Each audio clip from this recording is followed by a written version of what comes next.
That's a big win for the Mets. Give me 3 wins in San Diego. We talk a little bit. Give me a split. We're not going to talk. Because the Braves won again. They beat the Phillies. They got Chris Sale, who's probably going to win the Cy Young Award, going today. So they probably win today. You got to make some moves. You got to have this be a moving weekend. Got to do some damage. Severino didn't have great stuff after the complete game, but he kept them in there, and then the bullpen pitched well. Terrific. And the offense blew up, so good job. That's one. Okay, now the hardest series to win a 4-game set, especially if you lose the first game. Well, they won. Now you think of it this way: take 2 out of 3. Take 2 out of the next 3, and you've had a great weekend in San Diego. Now, I don't even look at it about catching San Diego. I still look at the Braves. Braves won last night over Philadelphia. Now Braves are home against the Nationals. So you figure that's going to be an advantage Braves to win some games here, because that's the team you're focused on. At least I am. Yeah, you want to catch up on the Padres directly, the Diamondbacks in the next series directly, because those are 2 games. Each game is like worth 2 games as far as the standings are concerned. But you also got to keep an eye on the Braves, because that's the team that's got that last wild card. With them playing the Nationals, you want to be able to keep up with them. But they had 17 hits. Severino got you through 5. I thought the bullpen was terrific and just mowed them down. And the Mets got some breathing room in the 9th inning to allow them to have the little bit of the hiccup in that 9th inning. Once they made it an 8-1 game, was pretty much over at that point. Padres were able to tack up some runs on the back of the bullpen, but otherwise, Young, Garrett, and Maton, who's been terrific. That was a good pickup. I told you when they did it. He's a good pitcher. 3 hitless innings to hold it down. So when that game was still very, very much up for grabs. So at 3-1. So that was a terrific win. And they walked 7 guys, but still found a way to be able to survive that. Just a real good quality way to kind of start the road trip. They're 4-0, Michael, against the Padres this year. Yeah. And they split the 4-game series against the Diamondbacks at Citi Field. So when you go into this road trip, you say, all right, well, now they're 4-2 against the opponents. So no reason to feel like you've got to back down against the Padres and the Diamondbacks, and see where we are when this week is over. Now, Mark Vientos had another, big day. He was 2 for 5, a double, and 3 ribbies. And he spoke after the game about how playing better teams actually helped the Mets. I think every game is important for now until the end of the season. I feel like when we play great teams like this, we tend to engage and be a little bit more locked in. I feel like if we take that with every team, we're going to be in a good spot towards the end of the season. And don't dismiss that, because we see with the Yankees.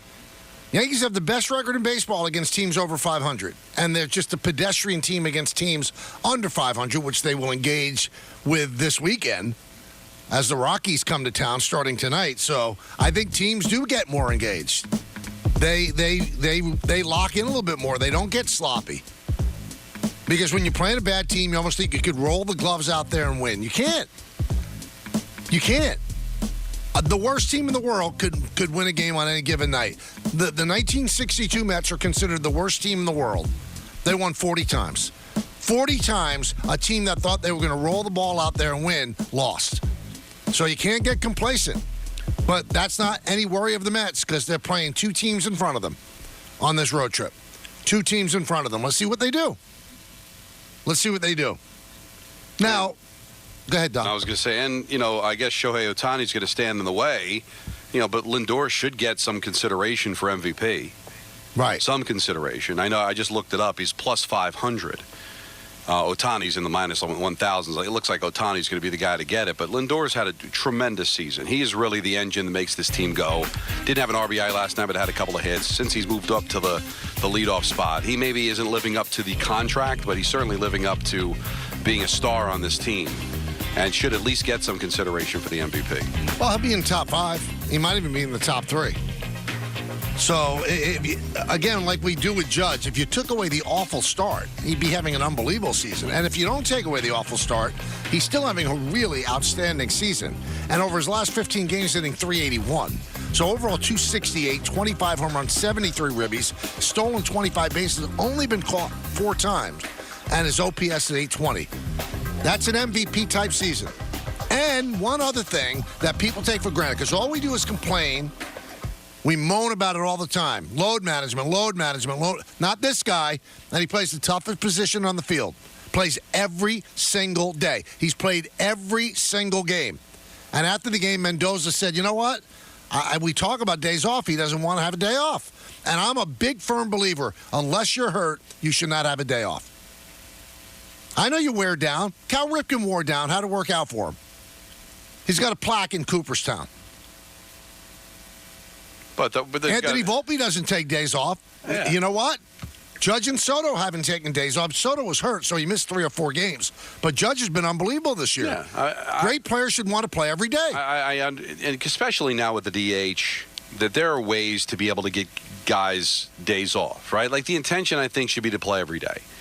But, if you want to say second game of a doubleheader, you want to say day game after a night game, you played maybe 20 games in a row, I've got no problem once in a while in a long season. We're just going to give this guy a bit of a rest. He's 0 for his last 30. Let's give him a rest. But these design days off and end up missing, 10, 15 games during the course of the year, I don't get it. Now, listen, you exaggerated with the Cal Ripken. Nobody's asking you to play 2,500 consecutive games. But is it crazy to just, hey, my intention is to play 162. And if I miss a couple of here or there, no big deal. You could take a guy out after the 6th inning in a blowout game. You can maybe have him DH.